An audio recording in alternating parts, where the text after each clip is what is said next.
हम इजिप्ट के बारे में बात करेंगे, लेकिन उससे पहले एक बात आपको पता होनी चाहिए। सबसे पहले इंसानों की उत्पत्ति अफ्रीका महाद्वीप में हुई थी और इजिप्ट इसी महाद्वीप में आता है, इसलिए देश का इतिहास काफ़ी पुराना है। देश का 90% एरिया अफ्रीका में आता है, लेकिन पश्चिम में सिनाई पेनिनसुला नाम की एक कम आबादी वाली रेगिस्तानी जगह है जो कि एशिया महाद्वीप में आती है। आधिकारिक तौर पर देश को अरब रिपब्लिक ऑफ इजिप्ट कहा जाता है। आज की कंडीशन में देश की आबादी 10 करोड़ है। यहाँ की ऑफिशियल भाषा मॉडर्न स्टैंडर्ड अरेबिक है, लेकिन देश की कुछ जगह पर प्राचीन मिस्र की भाषा का इस्तेमाल किया जाता है। कॉप्टिक भाषा प्राचीन मिस्र की भाषा का अंतिम चरण है। हायरोग्लिफिक लिपि का इस्तेमाल करके प्राचीन इजिप्शियन लोगों ने अपनी पहली भाषा को संदर्भित किया था, लेकिन आज देश के लोग किसी भी पुरानी भाषा को नहीं लिख सकते या नहीं बोल सकते, क्योंकि उस समय के लोगों ने ज़्यादातर चित्रलिपि का इस्तेमाल किया था। कोई स्वर नहीं था, इसलिए उनकी भाषा कैसी थी ये बताना थोड़ा मुश्किल है। प्राचीन मिस्र की सभ्यता दुनिया की सबसे पुरानी और उन्नत सभ्यता में से एक थी। आज दुनिया इस सभ्यता को मतलब देश को प्राचीन पिरामिड और मम्मी के लिए जानती है। हर साल लाखों लोग इजिप्ट में घूमने के लिए जाते हैं। मिस्र के लोग बिल्लियों का सम्मान करते थे, उनसे प्यार करते थे या उन्हें देवता मानते थे। कहा जाता है कि उनके देवताओं में से बासेट और सेकमेट का सिर बिल्ली की जैसा था। जब कोई बिल्ली मर जाती थी तब उसे मम्मी बनाया जाता था और उसकी याद में मूर्ति भी बनाई जाती थी। पुराने Egyptian book of the dead में बिल्लियों का भी उल्लेख मिलता है। हालांकि उस समय के लोग कुत्ते, बबून, बाज और शेरों को भी पालतू बनाते थे। जब किसी पालतू जानवर के मालिक की मृत्यु हो जाती थी तब उनके साथ उस पालतू जानवर को भी मम्मीकृत किया जाता था और मालिक के साथ दफन किया जाता था। ऐसा कहा जाता है कि उस समय के पुलिसकर्मी कुत्ते और बंदरों का सहायता करने के लिए इस्तेमाल करते थे। इंसानों ने शराब बनाने की शुरुआत कब की थी, इसका इतिहास काफ़ी पुराना है। आप इस बात से अंदाज़ा लगा सकते हो, ईसा पूर्व 9000 साल पहले इजिप्शियन लोग सब्जियां, मछली, पंछी, अंडे और मक्खन भी खाते थे और इसके साथ शराब, शहद, ब्रेड और बियर का भी इस्तेमाल करते थे।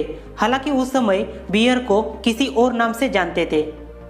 अगर उस समय कोई इंसान बीमार हो जाता तो उनका इलाज किस तरह किया जाता था? इतिहासकारों का मानना है प्राचीन मिस्र में डॉक्टर भी मौजूद थे और किसी बीमार इंसान के अलग अलग अंगों का इलाज भी करते थे। आपको एक और बात अजीब लगेगी, उस समय के पुरुष और महिला दोनों भी अपने चेहरे का मेकअप करते थे। ज़्यादा सुंदर दिखने के लिए कुछ नेचुरल चीज़ों का भी इस्तेमाल करते थे। पुरुष और महिला दोनों भी दालचीनी और तेल से बने परफ्यूम का इस्तेमाल करते थे। उस समय के लोग बोर्ड गेम खेलना काफ़ी पसंद करते थे। कुछ चित्रलिपि में ऐसा दिखाया गया, शाही परिवार और आम लोग बोर्ड गेम खेलते हैं। बोर्ड गेम के प्रति लोगों का प्यार इतना गहरा था, जब किसी की मौत हो जाती थी तब उनके साथ उनके पसंदीदा बोर्ड गेम को दफनाया जाता था। दुनिया के हर देश ने कुछ न कुछ आविष्कार किए थे। इजिप्शियन सभ्यता ने सबसे पहला परफ्यूम बनाया था। चित्रलिपि या कुछ लिखने के लिए पिपीरस पौधे की जड़ों का इस्तेमाल किया था और ये पौधे नील नदी के किनारे आसानी से मिलते हैं। दुनिया की सबसे पहली टूथपेस्ट इजिप्ट में बनी थी। पुराने लोगों ने जो टूथपेस्ट बनाई थी उसमें जले हुए अंडे के छिलके, राख और बैल के खुरों का इस्तेमाल किया था। तो इस तरह का मिस्र का एक लंबा इतिहास है। देश का नाम सुनने के बाद आपकी आंखों के सामने पिरामिड्स, रेगिस्तान और बड़े पहाड़ आते होंगे, लेकिन आधुनिक देश काफ़ी आगे जा चुका है। देश की राजधानी का नाम कायरो शहर है। प्राचीन समय में देश का यही शहर एक ऐसा शहर था जो उस समय के इजिप्शियन लोगों का सबसे बड़ा व्यापारिक साधन था। मतलब पिछले 1000 सालों से कायरो में लोगों की दिलचस्पी बढ़ती जा रही थी। साल 2021 में यहाँ की सरकार ने देश की नई राजधानी को बनाने का प्लानिंग शुरू किया। कायरो की भीड़भाड़ को कम करने के लिए शहर से 45 किलोमीटर की दूरी पर एक नई राजधानी बनाने का काम चालू है। लेकिन क्यों? इसके पीछे क्या कारण है? कोई देश अपनी राजधानी को क्यों बदलना चाहता है? कायरो को दुनिया के सबसे ज़्यादा आबादी वाले शहरों में गिना जाता है। यहाँ की सरकार चाहती है लोग किसी नई राजधानी में या नए शहर में जाके बसे ताकि कायरो की आबादी कम हो सके।